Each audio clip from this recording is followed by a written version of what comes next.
우리 성도님들께서는 혹시 킨츠기라는 말을 들어보신 적이 있으신가요? 이 큰 킨츠기는 우리말로 풀이하면 금으로 잇는다라는 뜻인데요. 이 깨진 도자기를 버리지 않고 그 파편을 하나하나 이어붙이는 일본의 전통 공예 기법의 이름입니다. 이게 뭐 설명보다는 사진을 한번 보는 게 훨씬 더 효과적인데, 이 킨츠기가 무엇인지 사진을 한번 보면은 깨진 찻잔인데 깨진 찻잔을 이 금을 집어넣어 가지고 잘 이어붙인 것, 다시 회복시킨 것을 킨츠기라고 불러요. 이 사람들은 보통 아끼던 이 도자기 그릇이나 찻잔이 바닥에 떨어져 깨지면은 날카로운 파편 조각에 손을 댈까 봐 조심스럽게 쓸어 담아서 쓰레기통에 버립니다. 이미 깨진 그릇은 그 용도를 다했다고 다시 쓸 수 없다고 보기 때문이죠. 하지만 이 킨츠기 장인들은 다릅니다. 그들은 깨진 그릇과 찻잔의 파편들을 하나하나 수거한 후에 이 조각들을 다시 정교하게 이어붙입니다. 그 과정에서 놀라운 것은요, 이 장인들이 깨진 단면을 투명한 접착제로 붙여서 단면이 티가 안 나게 만드는 것이 아니라 오히려 깨진 단면에 황금가루를 섞은 오칠을 해서 그 깨진 모양이 눈에 띄도록 한다는 겁니다. 그래서 조금 전에 본 사진처럼 킨츠기를 거친 그릇이나 찻잔을 보면은 원 바탕 위에 이 번개 모양 같은 선명한 황금빛 줄기들이 화려하게 수놓아지게 돼요. 그리고 그 결과 이 킨츠기를 거친 그릇과 찻잔은요, 이전에 매끈했던 모습보다 훨씬 더 특별하고 강력한 아름다움을 뿜어내게 되고 깨지기 전보다 수십 배, 수백 배 더 가치 있는 작품으로 재탄생하게 됩니다. 여러분, 이런 킨츠기가 보여주는 것처럼 그릇만이 아니라 사람도, 사람이 모여 사는 세상도 깨어진 부분을 어떻게 다루느냐에 따라서 이전보다 훨씬 더 아름답게 변모될 수 있습니다.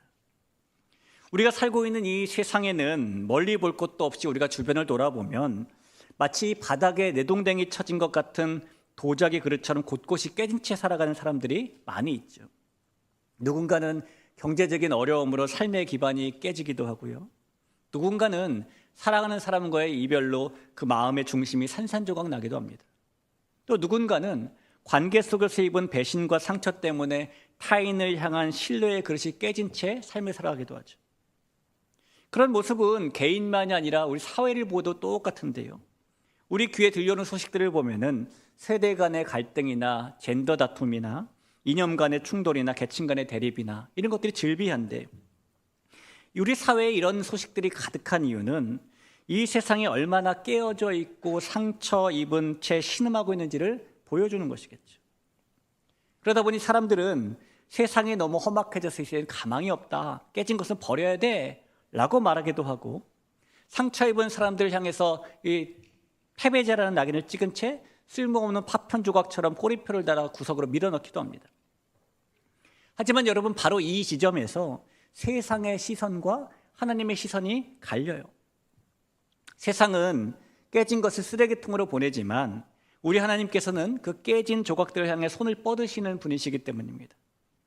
하나님께서 세상과 다르게 우리 인생에 부서진 파편들을 하나하나 모으시고 마치 앞서 본 킨츠기 장인처럼 그 부서진 틈 사이로 은혜와 회복이라는 황금가루를 채워 넣으시는 분이시기 때문이에요.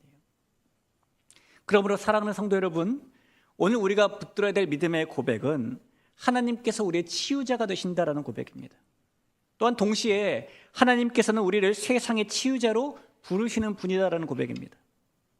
하나님께서 우리의 깨어짐을 그냥 회복시키시는 것만으로 끝내지 않으시고 그 치유의 경험을 통해서 이제는 우리가 다른 이들의 깨어짐을 이어붙이는 통로로 살아가시기 원하시는 분인 거죠. 여러분, 우리가 교회입니다 캠페인을 진행하면서 지난 3주간 예배자로, 훈련자로, 전도자로 살기로 다짐했습니다. 그리고 오늘 4주차를 맞아 우리가 하나님의 가장 따뜻한 부르심 앞에서 우리가 치유자입니다라는 고백을 하려고 해요. 여러분, 이 고백을 통해 먼저 이 시간에 우리가 우리 안에 있는 상처와 아픔이 참된 치유자이신 하나님의 손길로 치유되는 것을 보는 그런 은혜가 있길 간절히 소망합니다. 그리고 그 치유의 경험을 가지고 있는 우리가 세상으로 나가서 깨진 세상과 깨진 사람들의 아픔을 다시 이어붙이는 하나님의 치유자로 설 수 있기를 주님의 이름으로 축복합니다. 우리가 오늘 읽은 이 열왕기상 19장의 말씀은 성경 66권 전체의 말씀 중에서 가장 당혹스러운 장면 중 하나를 담고 있는 말씀입니다.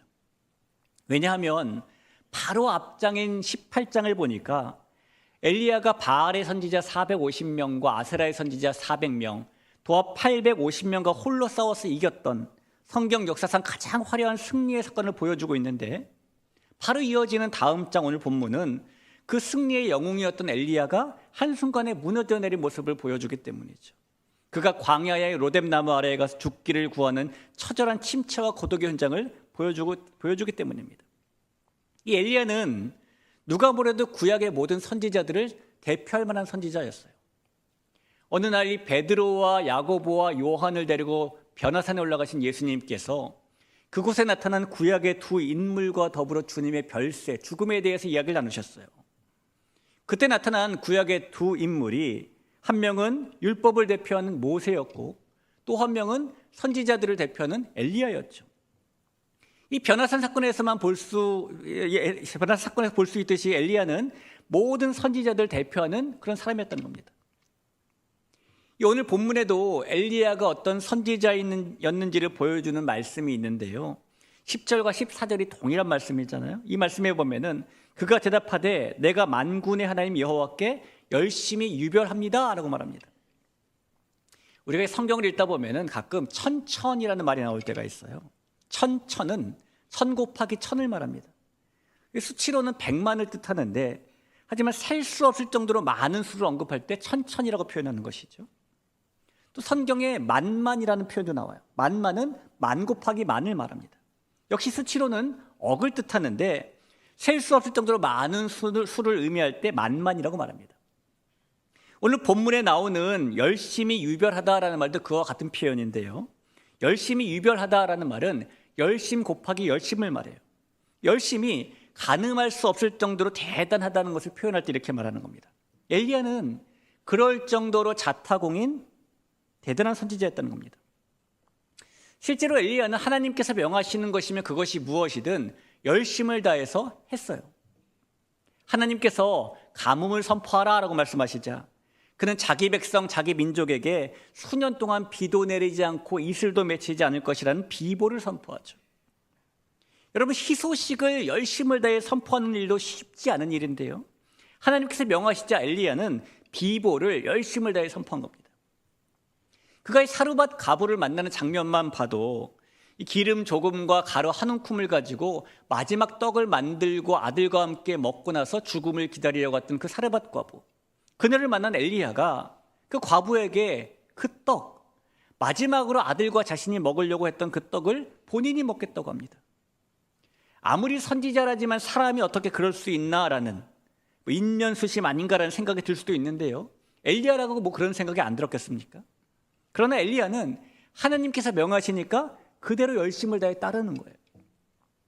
그가 이 가뭄을 선포한 일 때문에 화가 나서 자신을 잡아 죽이려고 하는 아합 왕 앞에 위험을 무릅쓰고 스스로 모습을 드러낸 것도 역시 하나님께서 그렇게 하라고 하시니까 열심을 다해 한 것입니다.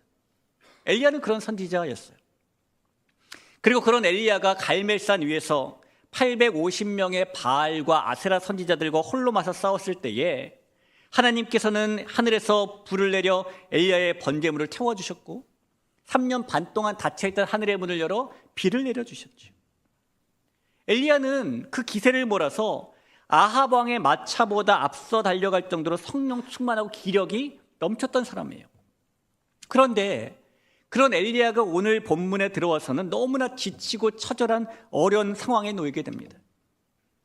이 당시 북이스라엘은 아합이라는 왕이 통치하고 있었는데, 왕은 아합이었지만 실제로 그는 아내인 이세벨의 그림자 아래에서 살던 사람이었어요. 그런 모습을 여러분 남존여비라고 하는데, 여러분 남존여비가 뭔지 아시죠? 남자가 존재하려면 여자의 비위를 잘 맞춰야 된다, 이게 남존여비입니다. 아합은 그런 사람이었어요. 그래서 이 북이스라엘의 권력은 실제로 아합이 아니라 이세벨에게 있었다라고 말해도 과언이 아닙니다. 이세벨은 매우 그런데 악한 여인이었죠. 갈멜산에서 엘리야가 승리하자 그 이세벨이 엘리야에게 내가 내일 너를 반드시 죽일 거야 라는 편지 한 통을 보내게 돼요. 2절입니다. 이세벨이 사신을 엘리야에게 보내어 이르되 내가 내일 이맘때에는 반드시 내 생명을 저 사람들 중 한 사람의 생명과 같게 하리라. 그렇게 하지 아니하면 신들이 내게 벌 위에 벌을 내림이 마땅하니라 한지라. 내가 꼭 그럴 거야 그러는 것이죠. 그러자 엘리야의 마음이 순식간에 무너져 내립니다. 너무 오랜 기간 동안에 너무 치열하게 너무 홀로 싸워하다가 완전히 소진된 이 엘리야가 탈진과 두려움에 광야로 도망칠 정도로 영적으로 다운돼 버리는 거죠. 3절입니다. 그가 이 형편을 보고 일어나 자기의 생명을 위해 도망하여라고 합니다. 여러분, 무엇보다도 엘리야를 무너뜨린 것은 자기 혼자 남았다는 깊은 고립감이에요. 이 사람은요, 아무리 강해 보여도, 아무리 믿음이 대단해 보여도 혼자라는 생각에 그 마음을 덮어버리면 쉽게 무너질 수 있는 존재입니다. 함께 울어줄 사람이 없고, 함께 기도해 줄 사람이 없고, 함께 걸어갈 동역자가 없고, 그렇게 느껴질 때에 그 영혼은 급속도로 메말라가요. 엘리야가 바로 그런 자리에 있었기 때문에 그는 급속히 무너져 내린 겁니다. 사실 엘리야의 이런 모습은 우리에게도 자주 나타나는 모습이죠. 우리가 어제 세상이 감당치 못할 승리를 맛보았다 하더라도 오늘 날아온 문자 메시지 하나에, 누군가의 비난 섞인 말 한마디에 우리 마음의 그릇이 처참히 깨지기도 하니까요. 그런 것처럼 엘리야도 이세벨의 말 한마디에 영적 공황 상태에 빠진 거예요. 자, 그래서 그가 유다 광야를 지나서 하룻길을 더 들어가 한 로뎀 나무 아래에 앉았습니다. 거기서 그가 기도를 하는데 자신의 생명을 거둬달라고 기도해요. 4절입니다. 자기 자신은 광야로 들어가 하룻길쯤 가서 한 로뎀 나무 아래에 앉아서 자기가 죽기를 원하여 이르되 여호와여 넉넉하오니 지금 내 생명을 거두시옵소서. 나는 내 조상들보다 낫지 못하니이다 하고, 여호와여 넉넉하오니 이제 한계에 다다랐다는 거예요. 자기는 할 만큼 했다는 겁니다. 엘리야가 마치 바닥에 떨어져 깨진 그릇처럼 자존감과 신앙과 소명이 그 형체를 알아볼 수 없을 정도로 조각이 나서, 하나님, 저는 이제 끝났습니다. 저는 이제 깨진 조각입니다. 더 이상 이어붙일 희망도 없습니다라고 절망의 밑바닥 선언을 하고 있는 것이죠.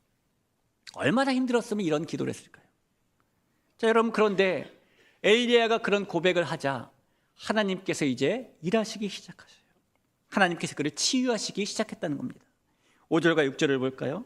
로뎀 나무 아래에 누워 자더니 천사가 그를 어루만지며 그에게 이르되 일어나서 먹으라 하는지라. 본즉 머리맡에 숯불에 구운 떡과 한 병 물이 있더라. 이에 먹고 마시고 다시 누웠더니. 우리가 교회입니다 40일 진행하면서 매일 묵상집을 지금 읽고 있을 거예요. 이번 주 중에 오늘 열왕기상 19장에 나오는 본문의 묵상집이 하나 있는데 그 내용 중에 보면은 찰스 스펄전 목사님의 글이 인용되어 있습니다. 이런 내용이에요. 찰스 스펄전 목사님이 말하기를 짐을 끌고 다니는 가축이라 할지라도 때때로 풀밭에서 쉬게 해야 한다. 겨울에는 땅도 몇 달 동안 안식하게 해야 한다. 이런 말을 한 적이 있습니다. 하나님께서도 먼저 엘리야에게 떡과 물과 잠으로 육체적인 쉼을 주시며 그를 치유하시는 것이죠. 하나님께서 엘리야에게 벼락 같은 소리로, 야, 너 믿음이 고작 이거밖에 안 되냐? 너 갈멜산의 기적은 그새 잊어버렸냐? 이렇게 다그치지도 않으시고 그의 마음이 무너졌던 이유를 논리적으로 분석하지도 않으시고 그저 지치고 깨진 엘리야의 몸과 마음, 그리고 그의 상처와 절망의 파편들을 직접 따뜻하게 어루만져 주시고 탈진한 엘리야를 치유해 주시는 거예요. 여러분, 세상은 성과를 내지 못한 일꾼은 교체하기도 하고요, 상처 입어서 신음하는 사람은 짐이 된다며 멀리하기도 합니다. 하지만 하나님께서는 이 세상과 다르게 쉼을 통해 조각난 엘리야를 치유하고 계셔요. 치유는 어쩌면 거창한 기적 이전에 우리에게 찾아오시는 세심한 하나님의 배려부터 시작되는 것일 수도 있어요. 자, 그러자 하나님께서 준비해 주신 이 떡과 물을 먹고 마신 엘리야가 육체적으로 회복이 됩니다. 그리고 무려 40일을 걸어 하나님의 산 호렙에 이르죠. 그러니까 40일 걸을 정도로 회복됐다는 거예요. 자, 그리고 그렇게 지친 몸이 회복되자 이번에는 하나님께서 엘리야의 몸이 아니라 영혼 깊은 곳에 있는 근본적인 상처를 치유하시기 위해 또 한 번 나타나십니다. 11절 12절입니다. 여호와께서 지나가시는데 여호와 앞에 크고 강한 바람이 산을 가르고 바위를 부수나 바람 가운데에 여호와께서 계시지 아니하며 바람 후에 지진이 있으나 지진 가운데에도 여호와께서 계시지 아니하며 또 지진 후에 불이 있으나 불 가운데에도 여호와께서 계시지 아니하더니 불 후에 세미한 소리가 있는지라. 자, 먼저 강한 바람이 산을 가르고 바위를 부수고 그 다음에 지진이 일어나고 그 다음엔 불이 지나갔는데, 그런데 그 가운데 하나님께서 계시지는 않았어요. 자, 이것이 우리에게 보여주는 것이 무엇이냐면, 세상은 이런 압도적인 힘이나 권력이나 화려한 성공이 치유의 힘이라고 생각을 하고요, 돈이 많아지거나 복수를 하거나 남들보다 높아지면 상처가 나을 것이다 라고 말을 하지만은, 성경은 하나님께서 그런 방법으로 우리를 치유하시는 것이 아니다라고 지금 말씀하고 있는 겁니다. 그럼 어떤 방법으로 우리를 치유하시는가? 폭풍이 지나가고 지진이 나고 불이 다 지나간 후에 마침내 하나님께서 세미한 소리로 엘리야에게 나타나십니다. 13절이에요. 엘리야가 듣고 겉옷으로 얼굴을 가리고 나가 굴 어귀에 섬에 소리가 그에게 임하여 이르시되, 엘리야야, 내가 어찌하여 여기 있느냐? 하나님께서 찾아오시는 말씀으로 엘리야를 본격적으로 치유하시는 것이죠. 엘리야야, 내가 어찌 여기 있느냐라고 물으시면서 그의 아픔을 감싸시겠다는 세미한 초대의 음성으로 엘리야가 자신의 마음을 꺼내놓을 수 있도록 마음을 열어주시는 거예요. 하나님의 치유는 문제를 해결해 주시는 방식보다도 때로는 상처 입은 영혼이 자기 이야기를 꺼낼 수 있도록 안전한 자리를 마련해 주시는 것으로 시작되기도 합니다. 자, 그러자 그제 이 엘리야가 드디어 자기의 속 이야기를 꺼내놓기 시작해. 하나님, 이스라엘 백성들이 다 주의 언약을 버리고 오직 지금 나만 남았습니다. 나만 남았는데 이제는 그들이 내 생명까지도 빼앗으려고 합니다. 하나님, 나밖에 없는 걸 보니 나는 실패한 선지자입니다. 이 모든 것이 끝났습니다라고 자신의 조각난 마음을 꺼내보내는 것이죠. 자, 그런데 그때 하나님께서 뭐라고 말씀하십니까? 우리가 읽은 본문의 뒷부분에 보면 하나님께서 이렇게 말씀하세요. 엘리야야, 너만 남은 거 아니다. 내가 7,000명을 남겨두었다.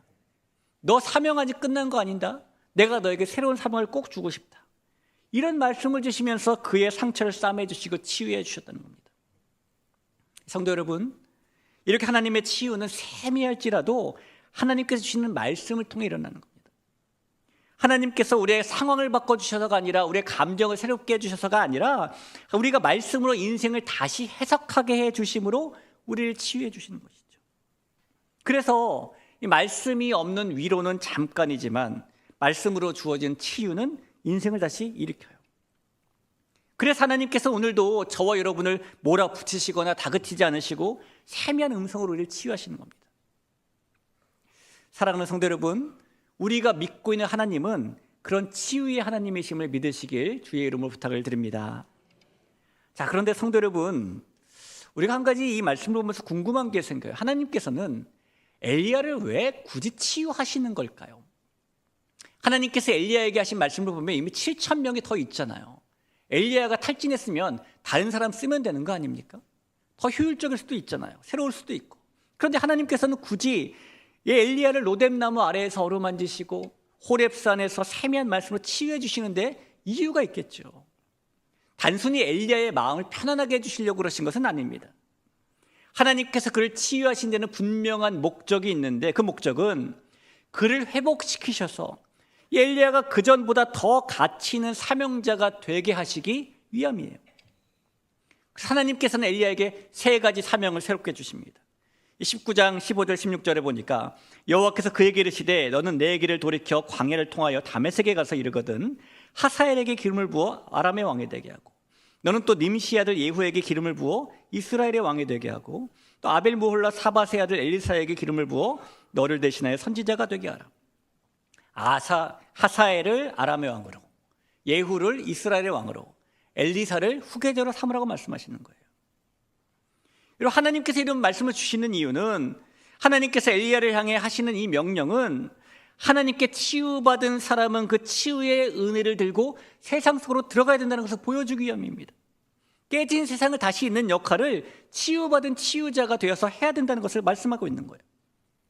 우리가 앞서 사진으로 보았던 킴치기 기법으로 회복된 그릇을 생각해 보면은, 그 그릇은 단지 장식장 깊숙이 숨겨두기 위해 회복시킨 것이 아니에요. 그 그릇은 다시 식탁 위로 올라와서 사람들을 대접하고 그 아름다운 황금빛 흔적을 통해 보는 이들에게 소망을 주기 위해 회복시킨 것입니다. 여러분, 세상을 치유하는 치유자도 마찬가지입니다. 하나님께서 회복시켜 주시는 치유를 경험한 사람은 상처투성이인 세상이 하나님의 치유를 만날 수 있도록 연결해 주는 사명을 갖게 돼요. 절망성에 있는 사람들에게 당신은 혼자가 아닙니다 라고 말해주는 사람이 된다는 겁니다. 그리고 그 자리에서 하나님의 사랑과 위로가 흘러갈 수 있도록 통로가 되어주는 사람이 바로 치유자인 것이죠. 여러분, 죄악에 된 세상에서 상처 입었지만 하나님의 은혜로 회복된 우리가, 치유받은 우리가 바로 그런 치유자로 부름받았다라는 사실을 믿으시길 간곡히 부탁을 드립니다. 우리는 흔히 치유자라고 하면 아무런 상처도 없고 완벽한 사람이어야 한다고 생각해요. 하지만 하나님께서 쓰시는 치유자는 상처가 없는 사람이 아니라 상처를 치유받아본 경험인 사람입니다. 그래서 헨리 나우에는 그런 사람을 상처 입은 치유자라고 부르는 것이죠. 내가 깨져봤기 때문에 다른 이들의 깨어짐을 이해할 수 있게 되는 것이고, 내가 하나님의 황금 같은 은혜로 붙여져 보았기에 절망하는 이들에게 당신도 다시 붙여질 수 있습니다라고 말할 수 있는 사람이 치유자라는 거예요. 그리고 우리가 엘리야처럼 하나님께 그런 치유와 회복을 받은 사람들이라면 우리는 세상을 향해 나아가는 하나님의 치유자가 되어야 하는 겁니다. 여러분, 앞서 말씀드린 것처럼 오늘날 우리가 살아가는 세상은 갈등과 반목으로 조각난 삶의 현장입니다. 마치 거대한 도자기가 콘크리트 바닥에 내동댕이 쳐진 것처럼 이 도처에 날카로운 파편들이 널려 있는 곳이 우리가 살고 있는 삶의 현장이에요. 보십시오. 부모와 자녀가 대화를 멈추고요. 부부 사이의 신뢰에는 금이 가고, 오랜 친구와 사소한 오해로 갈라서게 되고, 세대 간의 벽은 높아지고, 이념과 가치관의 차이 때문에 서로를 향한 혐오와 공격을 끊지 않고, 경제적인 상황 때문에 공동체라는 그릇이 두동강 나버리고, 그래서 외로움과 우울과 불안이라는 보이지 않는 균열이 현대인들의 영혼을 잠식하고 있는 곳이 이 세상인 거예요.